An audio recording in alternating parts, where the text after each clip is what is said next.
ओम गणेशाय नमः। नमस्कार, मैं अविनाश सिंह।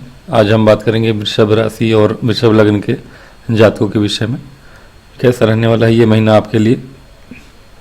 वृषभ के जातक जो भी यह वीडियो देख रहे हैं उनको मैं बता दूं, वृषभ यदि 2 नंबर आपके पहले हाउस में यानी कि इस घर में 2 नंबर लिखा है तो आप इस राशिफल को देखिए, या चंद्रमा 2 नंबर में कहीं भी बैठे हो, इस कहीं भी 2 नंबर लिखा है कुंडली में, वहाँ चंद्रमा लिखे हैं, उन लोगों के लिए भी यह राशिफल है। वृषभ राशि के लिए मार्च का महीना ग्रह गोचर कैसा रहने वाला है, ऐसा शुरुआत में रहेगा आपका। 2 ही दिन बाद शुक्र जो है 2 मार्च को वक्री हो जाएंगे, इसलिए मैंने यहाँ शुक्र आपके लाभ भाव में वक्री हो रहे हैं। आपके लिए लाभ भाव में शुक्र और राहु की युति है,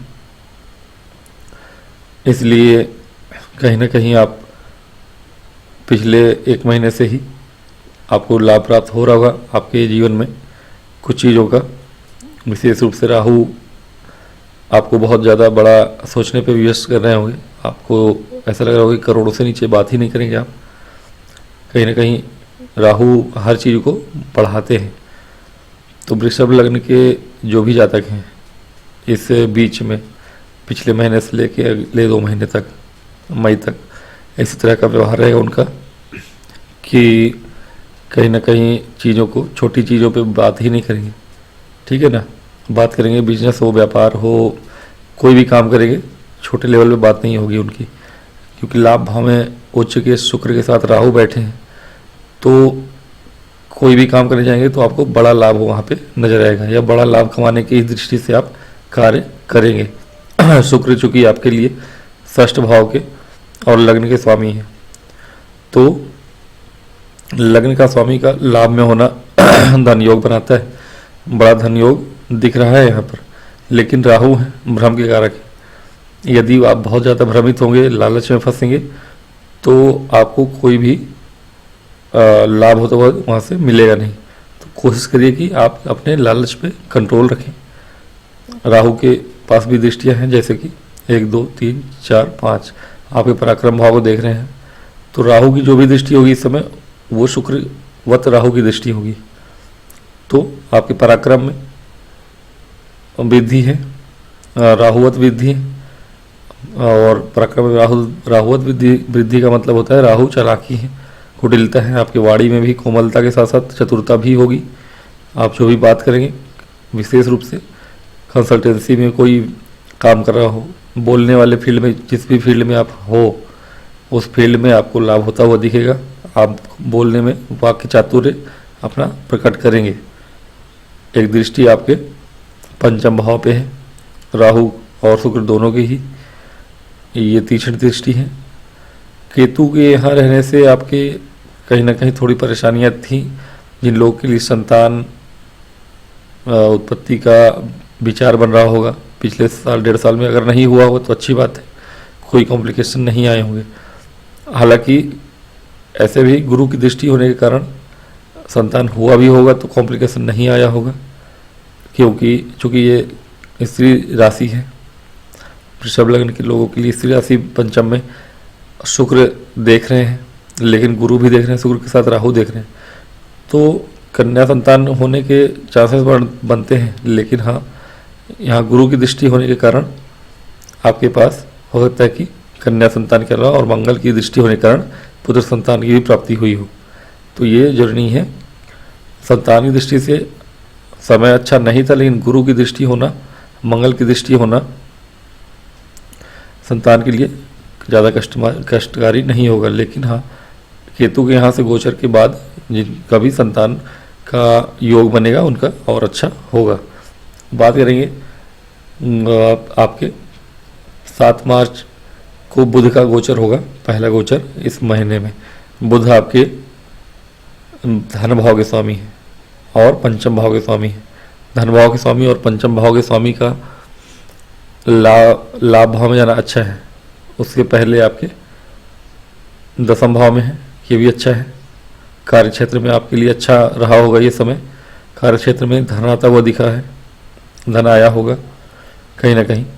और शिक्षा के क्षेत्र में भी आपने अच्छा किया होगा, शिक्षा के स्वामी हैं। गवर्नमेंट जॉब में जो लोग हैं उनके लिए अच्छा समय रहा होगा। गवर्नमेंट टीचर है या टीचर की एग्जामिनेशन के लिए प्रिपरेशन कर रहे हैं आप, वहाँ से लाभ होता हुआ दिख रहा है, क्योंकि जिन लोगों का भी एग्ज़ाम है इस पीरियड में विशेष रूप से 24 मार्च तक। क्यों? क्योंकि आपके शुक्र के साथ बुध होंगे और वक्री होंगे। बुध का गोचर यहाँ 7 मार्च तक ही है, तो अभी तक तो ठीक है बुध का गोचर यहाँ तक लेकिन धन आता हुआ कार्य क्षेत्र में दिखा है, इंक्रीमेंट होता हुआ दिखा है, जॉब में आपको प्रमोशन मिला होगा या बोनस मिला होगा वृषभ लग्न के जातकों को। भूमि वन वाहन का भी लाभ होता दिखा है, क्योंकि सूर्य भी यहाँ बैठे हुए हैं और चतुर्थ भाव के स्वामी हैं, तो भूमि वन वाहन से भी लाभ होता हुआ दिखा है। भूमि के कार्य में जो लोग इंटरेस्टेड होंगे उनके लिए अच्छा समय है। कार्य क्षेत्र में उन्होंने प्रॉपर्टी डीलिंग के क्षेत्र में जो लोग हैं उनके लिए अच्छा समय है, और अच्छा समय आएगा मार्च के महीने में, और अच्छा समय है। ये गोचर बदलने के पश्चात, यानी बुध 7 मार्च को गोचर जब करेंगे आपके लिए लाभ भाव में, तो ये समय आपके लिए अनुकूल है। बुध का यहाँ पर लाभ भाव में आके वक्री होना यह दिखाता है 7 मार्च के बाद से आपके लिए धन आता हुआ दिख रहा है। और बुध चूंकि धन भाव के स्वामी लाभ भाव में आ रहे हैं, धन भाव के स्वामी का लाभ भाव में आना 24 मार्च तक के लिए कहाँ कहाँ से धन आ सकता है आपके लिए? आपके लिए भूमि संबंधित जो भी कार्य कर रहे हैं लोग, उसके लिए धन आता हुआ दिख रहा है, क्योंकि सूर्य आपके प्रॉपर्टी के कारक हैं, कार्य क्षेत्र में बैठे हैं, और बुध महाधन योग बना के लाभ भाव में बैठे हैं। लाभ भाव और धन भाव का जब कॉम्बिनेशन बनता है तो ऐसा धन योग बनता है। और मंगल भी आपके पैतृक संपत्ति को दिखाते हैं, पैतृक संपत्ति की एक दृष्टि है। मंगल धन भाव में बैठे और पैतृक संपत्ति को देख रहे हैं। व्यवसाय भाव के स्वामी है मंगल, जैसा कि मैंने पूर्व में मंगल के मार्गी होने का, मंगल महाराज आपके व्यवसाय के और 12वें घर के स्वामी, व्यवसाय से लाभ होता हुआ दिख रहा है, पैतृक संपत्ति का लाभ होता हुआ दिख रहा है मंगल के कारण। और बाहर आपने यदि विदेश से जुड़ के काम कर रहे हैं, कोई कंपनी में काम कर रहे हैं, या बाहर कहीं प्रॉपर्टी आपने इन्वेस्ट की है, खरीदना चाहते हैं, उन सब में आपको लाभ होता दिख रहा है। तो मंगल से भी लाभ होता हुआ दिख रहा है, बुध से तो लाभ है ही है। बुध से लाभ आपका कौन सा है? अगर आपने शेयर मार्केट में कोई पैसा इन्वेस्ट किया है, वहाँ से बहुत बड़ा धन आता हुआ दिख रहा है। पुत्री का लाभ होता हुआ दिख रहा है, पुत्र संतति की प्राप्ति भी हो सकती है आपके। लव लाइफ में भी थोड़ा बहुत आपको ध्यान रखना पड़ेगा लव लाइफ के लिए, कि कुछ ऐसा उल्टा सीधा ना बोले इस बीच में, क्योंकि बुध वक्री है और वक्री बुध की दृष्टि 3-4 ग्रहों की दृष्टि है। लव लाइफ में अच्छा था, लेकिन शुक्र भी वक्री हो जाएंगे 2 मार्च से, और बुध भी वक्री होंगे, और इन दोनों का ही प्रभाव, और राहु है वहाँ पर। तो ये उतावलापन आना, कुछ ऐसा उल्टा सीधा बोल देना कि अच्छा खासा रिलेशनशिप जो है था चला रहा, कहीं बिगड़ ना जाए, तो ध्यान रखिएगा इस बात का कि आपके रिलेशनशिप में कोई उतार चढ़ाव ना हो। 13 अप्रैल तक के लिए शुक्र वक्री हैं, तो लव लाइफ में कोई ऊंच नीच ना हो, अपने आप जो हो रहा है वो अच्छा होगा, बढ़ता रहेगा प्रेम। लेकिन कोशिश करिएगा कि आप ज़्यादा बोलिएगा नहीं, कुछ अपनी तरफ से एफर्ट मत मारिएगा, नहीं तो वो एफर्ट आपके विरोध में चला जाएगा। तो लव लाइफ की दृष्टि से थोड़ा सा बच के रहने की आवश्यकता होगी आपको। और बाकी शिक्षा के क्षेत्र में आप अच्छा करेंगे, और इसके अतिरिक्त बुध महाराज आपके यहाँ पे बैठ के आपको लाभ होता हुआ लाभ दिला ही रहे हैं। भूमि भवन वाहन पैतृक संपत्ति शेयर मार्केट हर तरह का लाभ होता हुआ दिख रहा है आपको मार्च के महीने में। तो ओवरऑल देखें तो वृश्चिक लग्न और वृश्चिक राशि के जातकों के लिए ये महीना दिन दूना और रात चौगना लाभ कराता हुआ दिख रहा है। होली के समय के आसपास का समय जो होगा, सोच समझ के निर्णय लीजिएगा, निर्णयों में बहक नहीं जाइएगा, बह नहीं जाइएगा, क्योंकि राहु हैं और ये सब वक्री हैं, बुध भी वक्री हैं, तो बुद्धि को भ्रष्ट कर देते हैं। राहु और बुध का वक्री होना हो सकता है आपको नियंत्रण से बाहर ले जाए। 15 मार्च को सूर्य भी वहाँ पहुँच जाएंगे। 15 मार्च तक के लिए भूमि का कार्य आपके लिए अच्छा होगा, 15 मार्च के बाद भी अच्छा होगा। क्यों? क्योंकि लाभ भाव में जाएंगे आपके भूमि के देवता। तो लाभ भाव में अगर जा रहे हैं तो भूमि का लाभ कराएंगे। आप भूमि खरीदना चाहते हैं या बेचना चाहते हैं? यहाँ तो जगह ही नहीं बच रहा है सूर्य महाराज के लिए, फिर से लिखना पड़ेगा, थोड़ा छोटा लिख देता हूँ मैं। सूर्य, राहु, शुक्र, बुध, इसमें ये तीनों वक्री हैं। राहु वक्री ही रहते हैं, शुक्र वक्री हैं और बुध वक्री, सूर्य मार्गी ही रहते हैं। सूर्य महाराज 15 मार्च को यहाँ आएंगे, उसके पहले एक दिन ग्रहण लग चुका होगा, चंद्र ग्रहण। तो मान लीजिए चंद्रमा सामने ही होंगे तो ग्रहण लगता है, यानी चंद्रमा आपके षष्ठ भाव में केतु के साथ होंगे। केतु के साथ बैठे चंद्रमा अच्छा फल नहीं देंगे आपको, थोड़ी मानसिक परेशानियां होंगी। ऐसे समय अवधि में आपको थोड़ा सा ग्रहण के आसपास के समय में आपको बहुत ज़्यादा निर्णय नहीं लेना है, बहुत नया कुछ नहीं करना है, जो चला आ रहा है चलने दीजिए, नया कुछ मत करिएगा। कोशिश तो आपकी बहुत रहेगी कर रहे हैं, क्योंकि राहु बैठे हैं, सूर्य को भी ग्रहण दोष लगाएंगे और बुध और शुक्र को भी अपने प्रभाव में लिए हुए हैं। तो राहु आपके प्रभाव को, दिमाग को इतना एक्सपेंड कर देंगे कि आप कुछ भी सोचने समझने की स्थिति में रहेंगे नहीं। अच्छा, जो भी सोचेंगे बहुत बड़ा सोचेंगे और भ्रामक सोचेंगे, अपोजिट सोचेंगे। आपको लगेगा कि सब कुछ अच्छा है, मेरे ही पक्ष में आ रहा है, सब अच्छा अच्छा ही हो रहा है, सब जहाँ से लाभ होता ही दिख रहा है, और इतने ज़्यादा कैरियर अवे हो जाएंगे कि आप अपना काम बिगाड़ लेंगे। लव लाइफ को तो मैं बताया चंद्रमा वहाँ पे है, लव लाइफ में ही आपका ग्रहण लग रहा है, ठीक है ना। आपके लिए ग्रहण कहाँ लग रहा है? आपके पंचम भाव में, यानी आपके प्रेम के भाव में। तो कोशिश रहे आपकी कि प्रेम जो आपका है उसके साथ आपका व्यवहार अच्छा हो, ठीक है। व्यवहार में अच्छा रखना है, बहुत ज़्यादा कोई नई चीज़ नहीं करनी। होली के समय में हो सकता है कि कुछ उल्टा सीधा कर दें आप, ऐसा नहीं करना है, ना बोलना है, ना अपना कोई मंतव्य रखना है उनके सामने कि होली है चलिए ये करते हैं वो करते हैं, कुछ नहीं करना है, कोई एफर्ट नहीं मारना है। रिश्ते खराब होने की संभावनाएं ज़्यादा है उस समय सेंसिटिव रहेगा वो समय आपके लिए मानसिक रूप से। तो बहुत ज़्यादा होली का समय जब होगा तो आप अपने आप को संभाल के रखिएगा, कोशिश करिएगा कि दुनिया से ही दूर रहें, थोड़ा सा छुट्टी पे चले जाएं, घूमने चले जाएं, कुछ भी करें, ठीक है। 2-3 दिनों के लिए थोड़ा कट के रहें, और सबके साथ भी हैं, पार्टी भी कर रहे हैं, मस्ती भी कर रहे हैं। माहौल तो मस्ती का बना हुआ है, लाभ भाव में सारे ग्रह हैं, धन और आगे प्रेम भाव को देख रहे हैं। इस भाव में बहुत ज़्यादा ग्रहों का प्रभाव है।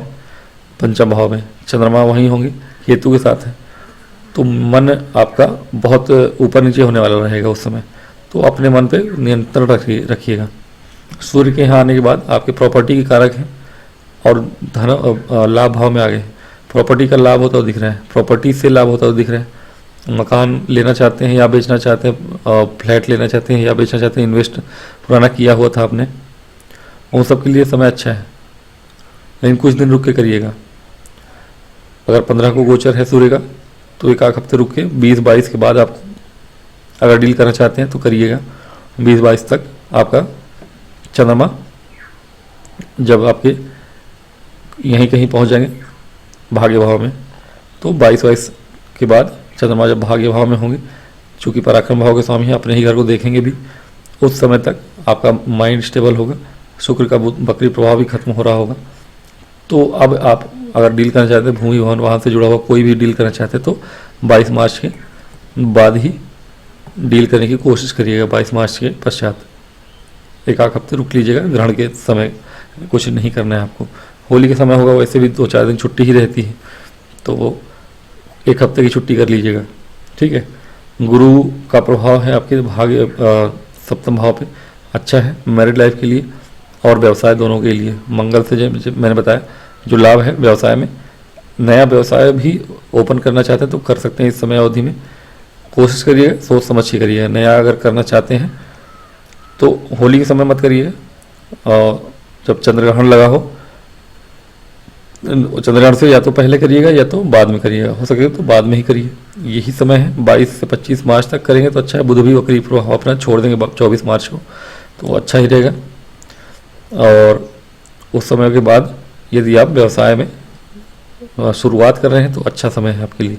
गुरु महाराज की दृष्टि भी है मंगल के ऊपर और मित्र हैं, मंगल धन भाव में बैठे हैं, तो ऐसे व्यवसाय से वैसे भी लाभ होता हुआ दिख रहा है। नया व्यवसाय भी खोलेंगे तो लाभ ही होगा आपको। और शुक्र महाराज आपके लाभ भाव में ही बैठे तो बड़ा लाभ होगा, व्यवसाय से भी होगा, लगने से आपके स्वास्थ्य भी अच्छा रहने वाला है, स्वास्थ्य संबंधी कोई परेशानी नहीं है। शुक्र वक्री हैं, बलीय हैं और स्वास्थ्य के कारक भी हैं, तो स्वास्थ्य में भी कोई समस्या नहीं है यहाँ पे इस महीने में। को ओवरऑल आप देखें तो ये महीना आपके लिए अति उत्तम है, ठीक है ना। बस ग्रहण के समय आपको बहुत ज़्यादा कोशिशें नहीं करनी है लव लाइफ को, और संतान से भी थोड़ा सा ऊपर नीचे बातचीत नहीं करिएगा। अगर आपके घर में बच्चे हैं आपके तो कोशिश करिएगा उनकी भावनाओं को समझें और उनसे बहुत ज़्यादा टकराव ना हो आपका, ठीक है, क्योंकि बुध और शुक्र दोनों वक्री हैं, तो हो सकता है कि वाणी में थोड़ी कठिनता आए, बोलचाल आपकी अच्छी ना रहे, क्योंकि बुध आपके वाणी के भी कारक हैं, तो थोड़ा सा ध्यान रखिएगा। ओवरऑल ये महीना आपके लिए अच्छा है। तो इस वीडियो में इतना ही, और निवेदन करूँगा कि लाइक और सब्सक्राइब करिए। आज की वीडियो में इतना ही। नमस्कार। ओम गणेशाय नमः।